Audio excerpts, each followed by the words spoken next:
और इस वक्त मुझे ज्वाइन कर रहे हैं नईम हैदर पंजौता साहब, रहनुमा पाकिस्तान तहरीक इंसाफ, और हुज़ैफा रहमान ज्वाइन कर रहे हैं, स्टेट मिनिस्टर। नून लीग से इनका ताल्लुक है। बहुत शुक्रिया आप दोनों ने प्रोग्राम में ज्वाइन किया। लेकिन गुफ्तगू का बाकायदा आगाज़ करने से पहले आज पाकिस्तान की सख्त तरीन प्रेस कॉन्फ्रेंस हुई है। इसके बाद जो हम एक्सपेक्ट कर रहे हैं कि क्या सूरत हाल होगी, वो इससे शायद कुछ ज़्यादा मुख्तलिफ नहीं होगी, क्योंकि उसके कुछ फ्लैशबैक्स हम ऑलरेडी देख चुके हैं। जो प्रेस कॉन्फ्रेंस के अहम नुकात हैं वो भी डिस्कशन में आएंगे और उसके ऊपर बात करते हैं। पंजौता साहब, पहले आप बताइएगा कि आपका रद्द-ए-अमल क्या है? उनको मेंटली डिसेबल कहा, डेलूजनल कहा, ये कहा कि दिल्ली के एजेंडे के ऊपर काम करें, इंडिया के एजेंडे के ऊपर काम कर रहे हैं इमरान खान। बहुत शुक्रिया, बड़ी नवाजिश।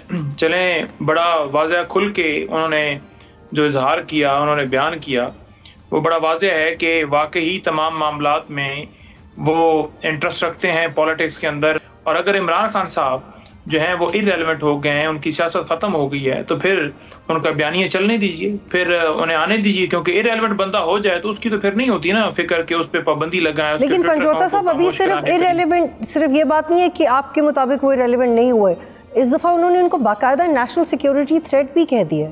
8 फरवरी को अवाम ने बता दिया कि अमन का सफ़ीर हमारा खैरखा इमरान खान है। तो अवाम की जो राय होती है ना, वो सबसे सुप्रीम होती है। कोई इदारा भी है वो गवर्नमेंट के नीचे आता है, गवर्नमेंट के नीचे उसका जो है वो सारा स्ट्रक्चर मौजूद होता है, और ये हमारी पाक फौज हमारा फ़ख्र है।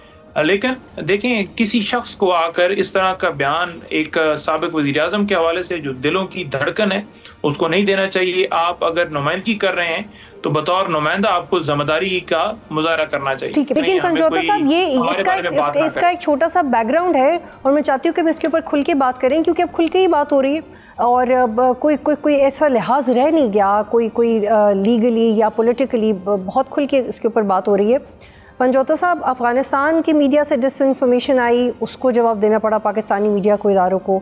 इंडिया की तरफ से डिसइंफॉर्मेशन आती है, इंडियन मीडिया को इंटरव्यू दिए जाते हैं, वो ऑप्टिक्स आपके अगेंस्ट चली गई।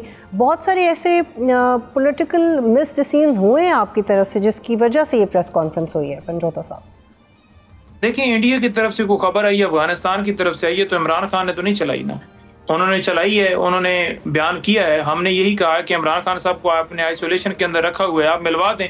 ठीक है पंजौता साहब, आप मेरे साथ ही रहिएगा, मुलाकात वाले मौजू पे भी आते हैं। उसका जवाब आया कि जी एक ऐसा बंदा जो मुल्क के खिलाफ बात कर रहा है, फौज के खिलाफ बात कर रहा है, उसे मिलने क्यों देना चाहिए था। तारड़ ने भी, हुज़ैफा साहब भी कहा कि जो मिलने देने दिया जाता था वो भी बंद हो जाएगा।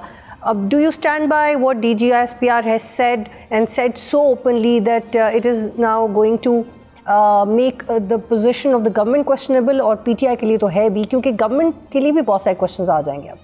एक तो बात यह कि DGISPR की ये लॉन्ग अवेटेड प्रेस कॉन्फ्रेंस थी, जो मेरे जैसा सियासतदान एक डेमोक्रेट समझता था कि ये ना हो ना हो ना हो। लेकिन जिस तरीके से तहरीक इंसाफ और बानी तहरीक इंसाफ ने पाकिस्तान में सियासत की बुनियाद रख दी थी, जिस तरीके से इदारों को अपने मुंह में डालना, इदारों के बारे में जो अल्फाज का इस्तेमाल, उसके बाद ज़ाहिर है मैं तो समझता हूँ कि अभी फिर भी प्रेस कॉन्फ्रेंस में वो अल्फाज इस्तेमाल नहीं किए गए जिसके लिए PTI या बानी तहरीक इंसाफ डिज़र्व करते थे। पंजौता साहब मेरे भाई हैं, एक ख़ुद पॉलिटिकल एक्टिविस्ट हैं, लेकिन मैं आपको बता रहा हूँ, द कॉस्ट ऑफ रेपुटेशन, वो कहते हैं कि कुछ ऐसे भी उठ जाएंगे इस बज़म से जिनको तुम ढूंढने निकलोगे मगर पा ना सकोगे। मैं हूँ ना हूँ, कोई और वज़ीर हो, लेकिन तहरीक इंसाफ अपनी सियासत को ऐसी जगह ले आई है जहाँ आगे कुएं और पीछे खाई है। बानी तहरीक इंसाफ जो समझते हैं कि मैं जिस मर्ज़ी को मुंह में डालूंगा वो डर कर पीछे हट जाएगा, बर्दाश्त कर लेगा। वो और इस्टेब्लिशमेंट थी जो मीर जाफ़र, मीर सादिक, और उसके अलावा आपने कहा कि न्यूट्रल तो जानवर होता है, और गद्दार तक के आपने अलकाबात इस्तेमाल किए। लेकिन हुज़ैफा रहमान साहब, मैं सिर्फ आपको, मैं समझता हूँ कि एक सवाल है आपके लिए की जो गुफ्तगू है, एक सवाल आपके लिए कर लूँ जी, सवाल मैं ले लेता हूँ। आज की जो प्रेस कॉन्फ्रेंस है, मुझे तो ये नज़र आ रहा है कि बानी तहरीक इंसाफ खुद तो खैर अपने जो उनके जराइम हैं उसकी ज़रा सज़ा दी अदालतों ने, वो जेल काट ही रहे हैं, लेकिन तहरीक इंसाफ के लिए जो गुंजाइश बनी हुई भी थी, बानी तहरीक इंसाफ लगता है कि किसी एजेंडे पर है कि वो गुंजाइश भी खत्म कर दी। अच्छा हुज़ैफा साहब, दो चीज़ें बिल्कुल वो गुंजाइश खत्म नजर आ रही है, लेकिन इरफान सदीकी साहब अब इस दुनिया में नहीं रहे, लेकिन उनके आखिरी कुछ इंपॉर्टेंट इंटरव्यूज़ में हमने भी किए थे, वो बार बार कहते थे कि we are always ready to talk. लेकिन इस प्रेसर के बाद एक तो शॉर्टलिस्ट का जवाब दीजिएगा कि क्या गवर्नमेंट अब कभी कोशिश करेगी फौज के, ISPR के ये कहने के बाद कि Imran Khan national security threat है? और दूसरा सवाल ये कि तो माजी में नवाज शरीफ के लिए भी आया, जब उन्होंने नेशनल सिक्योरिटी अथॉरिटी पे सवाल किया, फिर ये बेनज़ीर के बारे में भी आया, तो अब आपको लगता है कि अब जब ये इस तरह इस्तेमाल हुई है तो एब्सोल्युटली मेरिट पे हुई है नेशनल सिक्योरिटी थ्रेट की इस तरह? नहीं, देखिए बतूल बानी तहरीक इंसाफ का केस पाकिस्तान की तारीख में जितने सियासतदान आए, बल्कि दुनिया की तारीख में ये सबसे मुनफरिद केस है। डोनाल्ड ट्रंप ने भी अपने एस्टेब्लिशमेंट में तनकीद की, इख्तलाफ भी बढ़ा, नेल्सन मंडेला भी करता रहा, बेनज़ीर भुट्टो पाकिस्तान में करती रही, भुट्टो शहीद करते रहे, मियां नवाज शरीफ साहब भी करते रहे। किसी ने कभी दुश्मनी की बुनियाद नहीं रखी थी। जो अल्फाज, जो ज़बान ये जेल में कैद होते हुए इस्तेमाल करते हैं, जिस तरीके से इदारों को मलाइन करते हैं, कोई सियासतदान ये काम कर नहीं सकता। कोई मुसल्ला जत्था जरूर कर सकता है, किसी सियासी जमात का अस्करी विंग जरूर कर सकता है। जिसने इस मुल्क में सियासत करनी हो, उसको ये एहसास हो कि मेरा 1 करोड़ या 1.25 करोड़ या 1.5 करोड़ वोटर है, कई करोड़ मेरा फॉलोअर है, कई सौ मेरे MLA MPs और सेनेटर्स हैं, वो सियासतदान कम से कम ये काम नहीं करता।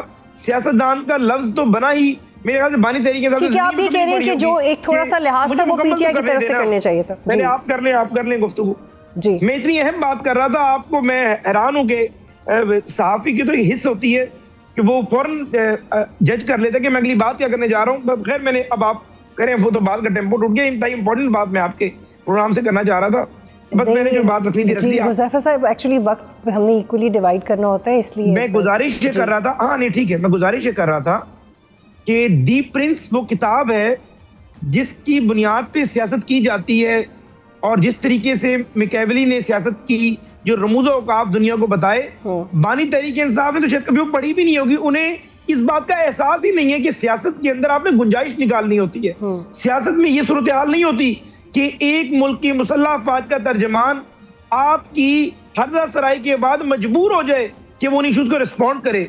इन्हीं सियासत के अंदर आपने अपनी फॉलोअर्स के लिए, अपनी जमात के लिए वो पोजीशन पैदा कर दी है कि बेचारे इस मुल्क में सियासत भी नहीं कर पाएंगे। बिल्कुल, आपका नुक्ता मुकम्मल हो गया। हुज़ैफा, बहुत शुक्रिया कि आपने अपनी ये पॉइंट आगे रखा, इस पर भी पॉइंट ऑफ व्यू लेते हैं। पंजौता साहब, DG ISPR ने क्लिप्स दिखाए नौरीन नियाज़ी के, उन्होंने इमरान खान का ट्वीट दिखाया, उन्होंने सोहेल अफरीदी का क्लिप दिखाया सवाबी बंद करने की, जिसमें धमकी थी और एहतजाज भी था। अब मेरा आपसे सवाल ये कि जो ISPR की तरफ से शिकायत आ रही है उससे हो गया है कि PTI से रिलेटेड कोई भी मामला सिर्फ इंक्लूसिव रहा ही नहीं है। It has now not only nothing to do with Pakistan, बहुत सारे और फैक्टर्स हैं जिसके लिए आप जवाबदेह हो गए। ये आपके लिए बहुत ख़तरनाक बात है। क्या ये आपसे अननोइंगली हो गया है या आपको पता था कि इसके ये नताइज निकलेंगे? देखिए, बात ये है कि जो कह रहे हैं जी कि नौरीन नियाज़ी का बयान या सोहेल अफरीदी का बयान या किसी और बयान, नौरीन नियाज़ी की और इलिमा आपा की जो है ना, वो वीडियो AI जनरेटर जो हैं वो चलाई गई, जो कि बाद में माजरत भी की गई कि वो बिल्कुल फेक थी और फेक प्रोपेगेंडा सारा करने के ऊपर क्या पीका एक्ट जो है वो लगेगा। दूसरी ये चीज़ है कि जो सोहेल अफरीदी हैं उन्होंने सवाबी बंद नहीं किया, वो खैबर पख्तूनख्वा में अपने वहाँ बाकी मुल्क के अंदर है, हमारी तंजीम ने वहाँ सवाबी जो है इंटरचेंज को बंद किया। इमरान खान को आइसोलेशन में रखा हुआ था, 1 महीना होने वाला था, वो रास्ते बंद ना करते तो और क्या हाल था। क्या अदालत ने इंटरवीन करके उनकी मुलाकात के लिए एग्जीक्यूशन कराई अपने हुक्म की? नहीं करवाई, नंबर 1। नंबर 2, जो PMLN के रहनुमा हुज़ैफा साहब बैठे हैं वो कह रहे हैं जी कि हम तो उस नैज तक नहीं लेकर गए, तो बयानात में रख देता हूँ आपके सामने, फिर आप ही फैसला कर लीजिएगा कि आपने जो किया वो ठीक था, और अगर हम तनकीद कर रहे हैं वो गलत है। ठीक है जी, इमरान खान ने तो नहीं कहा कि वो जो है वो मुल्क तबाह करें जो है वो जर्नैल, और फिर उनको आओ जी संवारो नवाज शरीफ। इमरान खान ने तो नहीं कहा कि टैंक, गोले बारूद, ये सारे पैसे हम इसलिए नहीं देते आपको कि आप हमारे ऊपर ही चलाएं। इमरान खान ने तो नहीं कहा कि हम ईंट से ईंट आपकी बजा देंगे। इमरान खान ने तो नहीं कहा। लेकिन पंजौता साहब बहुत अच्छी दलील है आपके पास बहुत जबरदस्त दलील है, लेकिन इसका जवाब ये कि इसमें से फिजिकली कुछ भी नहीं किया नवाज शरीफ ने। फिजिकली पीटीआई ने जाके किया है, डंडे, हथौड़े, पत्थर ये पीटीआई ने मारे जाके 9th में पे, जिसकी वजह से आपका केस भी हो गया। थोड़ा सा आगे बढ़ते हैं पंजौता साहब, ये भी कहा गया ISPR की प्रेस कॉन्फ्रेंस में कि पीटीआई इंडिया और अफगानिस्तान मिलकर पाकिस्तान की फौज के खिलाफ नैरेटिव बना रही है, थ्रेटनिंग है, इट्स एब्सोल्युटली रूथलेस, और ये इसमें बहुत ऑकवर्डनेस है। आप इसको ऐसे ही जाने देंगे या इसके खिलाफ बात करेंगे या इसको ठीक करने की, सॉर्ट करने की कोशिश करेंगे कि भाई ऐसा कुछ नहीं है? देखें, ये तो सिर्फ बात है ना कि इमरान खान मान नहीं रहे, इमरान खान हमारे मुताबिक चल नहीं रहे, Imran Khan national policy, international policy जो है, जो हमारा दिल है उसके मुताबिक चलें, उसके मुताबिक नहीं चल रहे, तो इमरान खान जो है वो गद्दार है। ये कहा गया कि ये फैसला करना हुकूमत का काम है, हम रियासत का काम, हमारा हम एक इदारा है, और बात इतनी बढ़ गई थी कि हमें बोलना पड़ा। तो अगर बोल लिया तो क्या पाबंदी का मुतालबा भी किया जा सकता है? आप इस पर क्या सोच रहे हैं? जी बहुत शुक्रिया जी। पहली बात तो ये कि पंजौता साहब ने जितनी भी बातें कही उन सब का भी मैं जवाब दे सकता हूँ कि उससे आपको सवाक से हट करें कुछ चीज़ें, लेकिन अगर उनकी बात को मैं दुरुस्त भी मान लूँ तो इसका मतलब ये है कि जो गलती PMLN ने की है या पीपल्स पार्टी ने की है वो ये भी करेंगे। ये तो ऐसे ही है कि एक बंदा एक मर्डर में फांसी हो रहा तो ओके जी फलां बंदे ने 100 मर्डर किए हैं, वो आज़ाद फिर है, मुझे फांसी ना दो। तो आज अगर आप जो चीज़ कर रहे हैं और ये मानते हैं कि PMLN ने की गलत थी, PP ने की गलत थी, तो यानी आज आप भी करेंगे अल्ताफ हुसैन ने की गलत थी। एक तो बात ये है कि ये बिल्कुल जस्टिफिकेशन काबिल कबूल नहीं है। दूसरी बात यह है कि आपकी तनकीद और PMLN की तनकीद में क्या फ़र्क है?